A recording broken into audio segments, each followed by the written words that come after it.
Right, I have some loose graphite powder here. I'll just sprinkle that into the retard gear train and then work that action.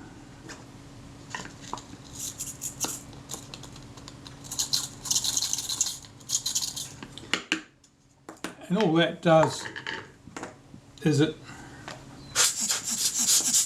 works the graphite powder between the working surfaces, the teeth of the gears and so forth.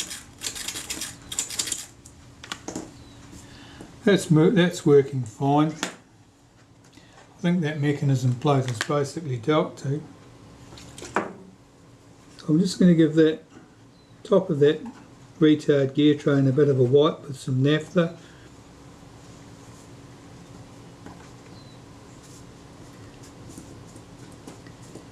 Any other surfaces that I think will need it.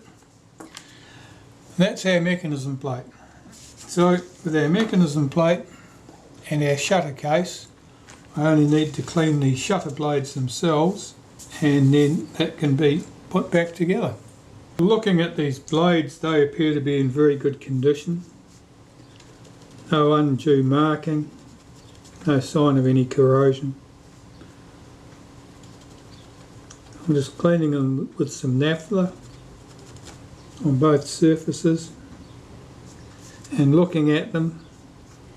I've got window light coming in from this side, and I can judge from reflections on the surfaces of the blades any residual marks, and I can make sure that I'm getting them clean.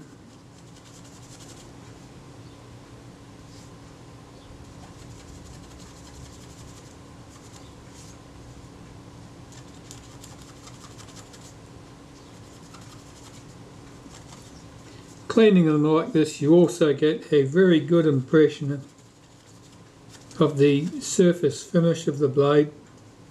If there's any roughness there, either because there's a dried deposit of old oils or corrosion, you will feel roughness on the cotton bud, the Q-tip that you're using,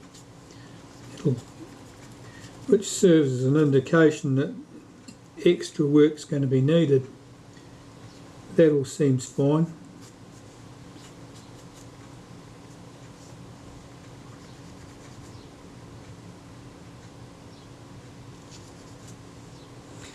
They're good. They can go back, the shutter can go back together now. Well, I'll bring in my all-purpose block of wood. First I'll unhook the spring from that lever, swing the lever out into the blade's open position.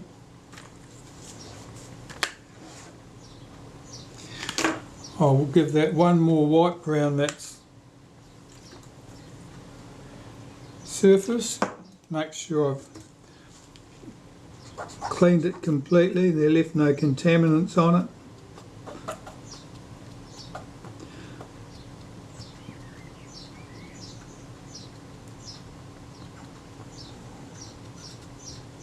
That's fine.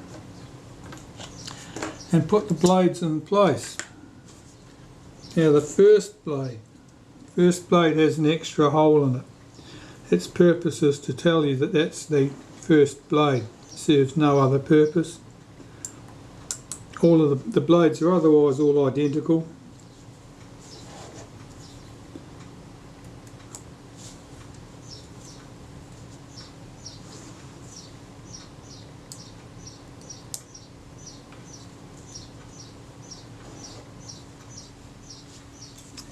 A thread of cotton there, let's get rid of that, that's better.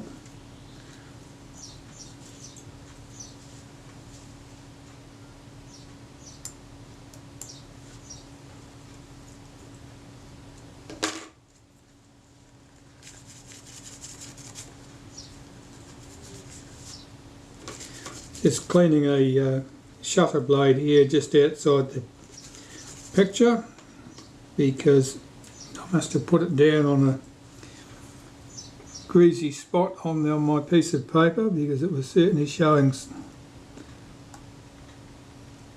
signs of that. Right, so they're all in place. Now the case goes on over the top. The case only goes on in one position. The 3 holes in the back of the case are not symmetrical, and it's usually not hard to figure out exactly how it goes.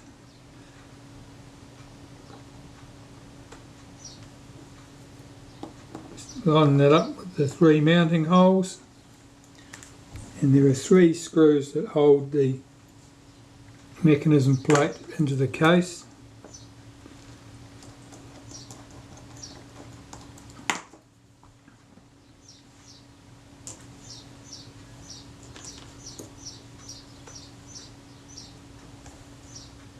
Where's the last one gone? There it is.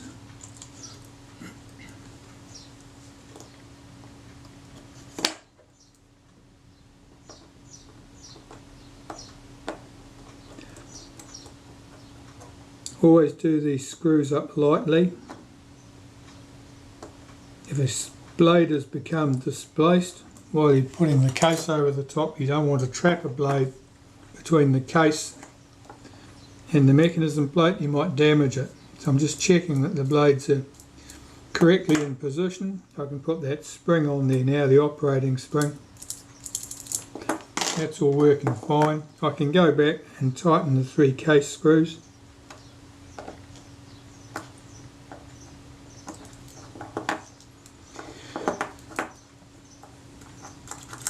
So that's the major work with the shutter done now, and it's just a case of putting the control equipment back on the top of the mechanism plate. I'll put these parts back into the flash sink mechanism. First I'm dropping the pallets back in to the pallet wheel there, and one side of the pallets has got slightly rounded edges, top edges, that goes upwards. This side with the sharper edges goes downwards. That's supported on a post there. That's fine. And this is the wheel that drives the pallet wheel. It's got a cam on it that operates the flash lever. Just checking that that's in place.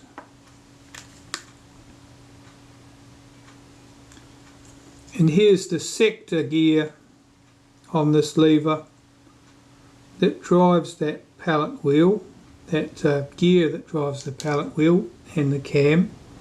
Just getting this seated on its post.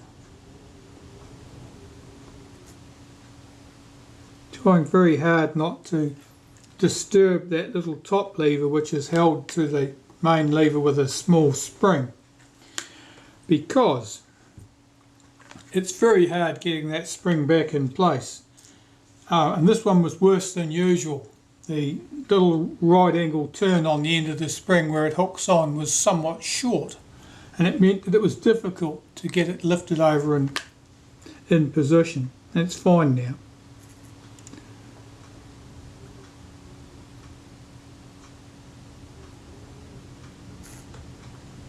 Just getting my cam somewhat in the right position here. That looks about right. It has to have clearance when it's swung fully in one direction for the flash sink lever to pass it. So here, we've got the flash sink lever in place. Before we can put that in place, I've got the high speed spring. That's the spring that gives us the shutter the extra impetus to provide the 1/500th of a second speed. That sits on that post. I just gave that a wipe of molybdenum paste on the centre.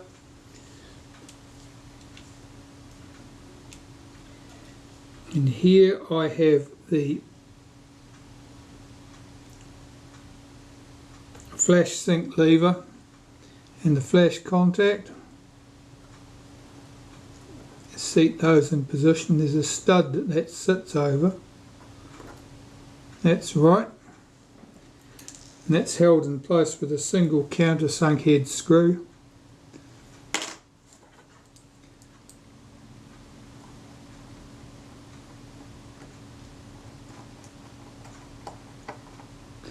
Before I do that, I need to put my flash contact in place, don't I? My fixed flash contact. Let's do that.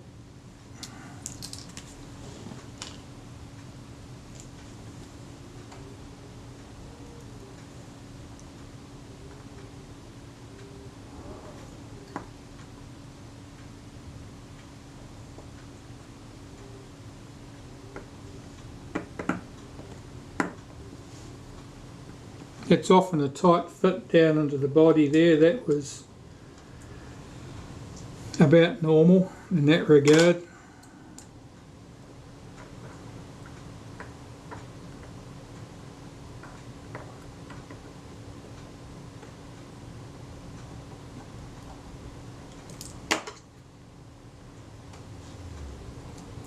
Now I'll fit my moving flash contact in place.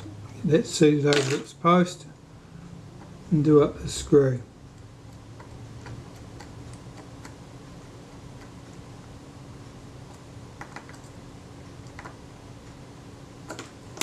That looks good. Now I'm reasonably happy with the position I've got that cam at the moment, so I'm going to put its spring in place. That tab around where it'll hold that cam in the cocked position. Reach in with my tweezers and stretch this spring out.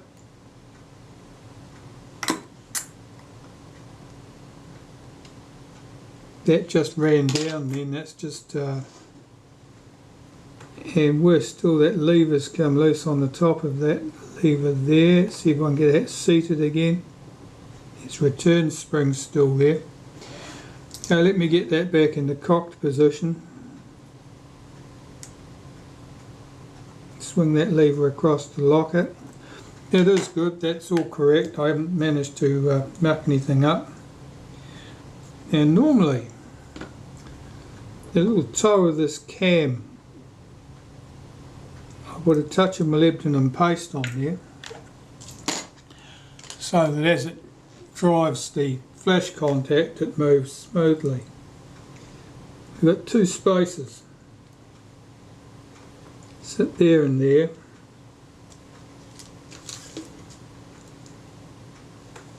And we have this retainer plate that holds all this in place. It has to fit over the top of that point and that point. And the toe of it has to go into a slot in the case, so it's got to be sort of led into that slot first and then wriggled over those two posts.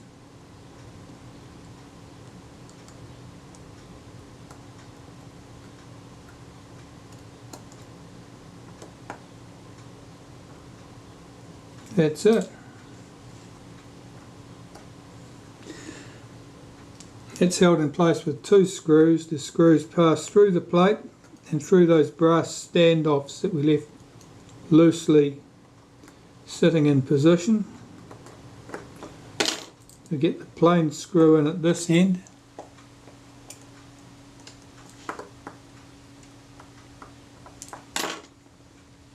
As that brass standoff is shifted there, I've got to get that back in position. There it is.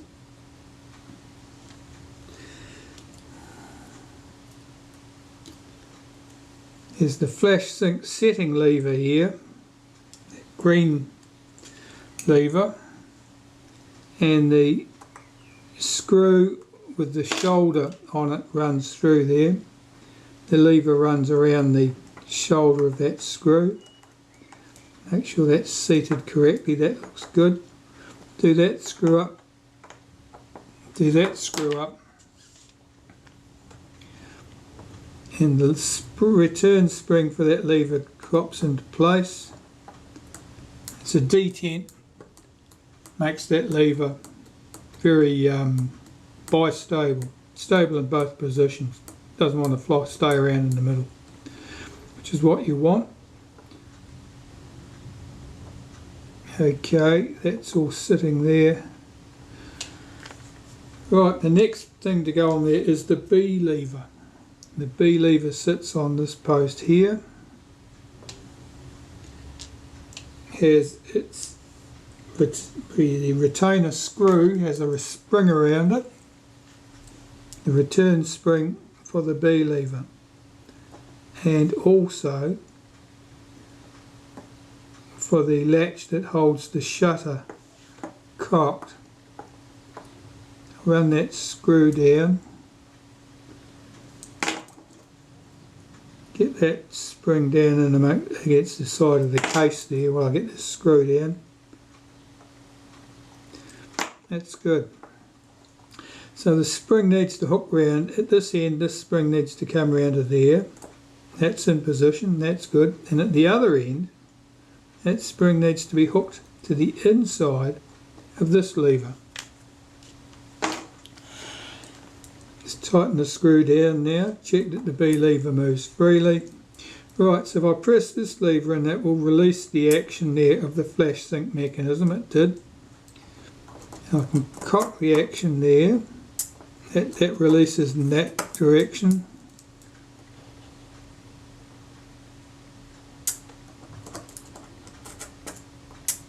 So that part seems to be working well. The shutter release lever goes on here. It goes over this post, and the spring on it is a heavily stepped shape. It has to be led down into the body at that point. It's an awkward design. It's not always easy to see that the spring gets seated correctly in there. But that's our shutter release. If the shutter was cocked like that, you'd press on the release, and the release hits this lever here, which releases the flash sync mechanism, which releases this arm here, which allows the main lever to rotate and open and close the shutter blades as it passes.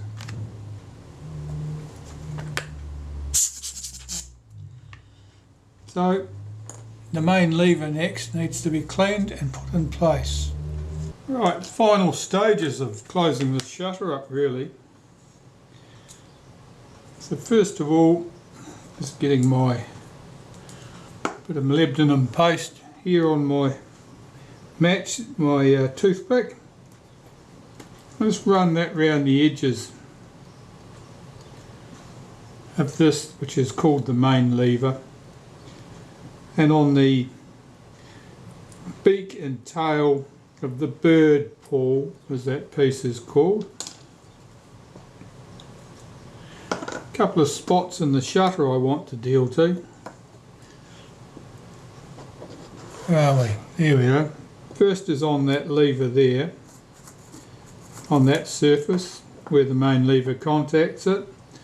On that tab where the main lever contacts it,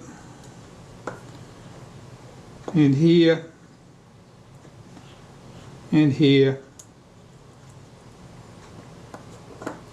and perhaps a little bit on that catch there. That should do me. Now, first I'll cock the flash sync mechanism by pulling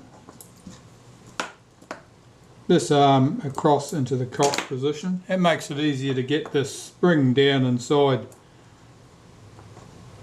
the shutter. Hold back the pallets, swing the arm out.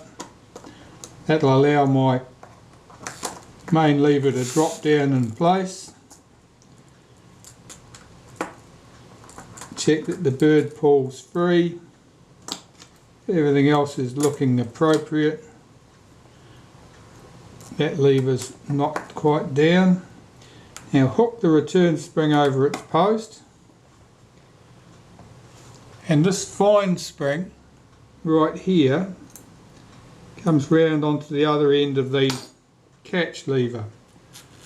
Now that'll hold it. That catch lever drops in and holds that in the cocked position. Sometimes it's easier to put the cover back on when the shutter's in the cocked position. Other times that the shutter's so enthusiastic to fly to pieces it doesn't work well. Right, so I'll just run some molybdenum paste around the centre of this where it runs on the lens tube. If that's tight, that can be adjusted by pushing this tab out slightly. It's usually not a problem. Sometimes it's distorted for one reason or another. If it's too loose, you can bend that tab in slightly if it's inclined to not keep its set position very well. I'll just put some molybdenum paste in here. That's where the 500th of a second speed spring will engage. And on the peaks and hollows of the speed setting cam plate there. Right, bring this back into the picture. Put this in.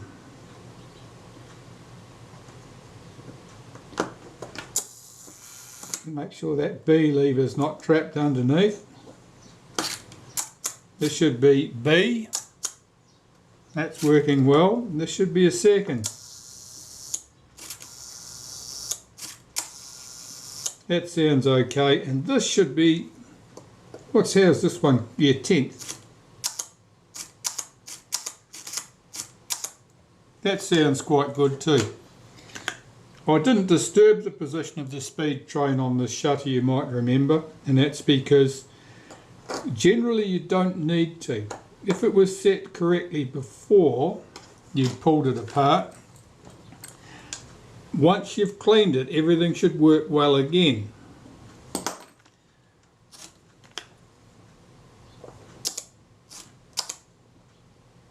The 10th and the 25th of a second speeds are usually the point where you can tell whether you've got the speed train in the correct position. If you haven't got things set correctly, you may well end up in a situation where the 10th runs faster than the 25th. But here there's a clear difference between the two. And I'll check this on my speed tester, but I can tell you now that that's pretty good. I'll just check that when I take it round to the 500th of a second position at the speed the spring engages, I could feel that extra tension, and the shutter does cock and it does fire. So the 500th of a second position is good. I'll drop that back to a, what's that, 100th, that'll do. Try it on the other flash sync. We're on M here now. Just check to make sure that the shutter fires correctly on M. And on X it does. So the shutter's good. Short of testing that on the speed tester, that'll be ready to close up. So I'll be back once that's done, and hopefully we can move forward.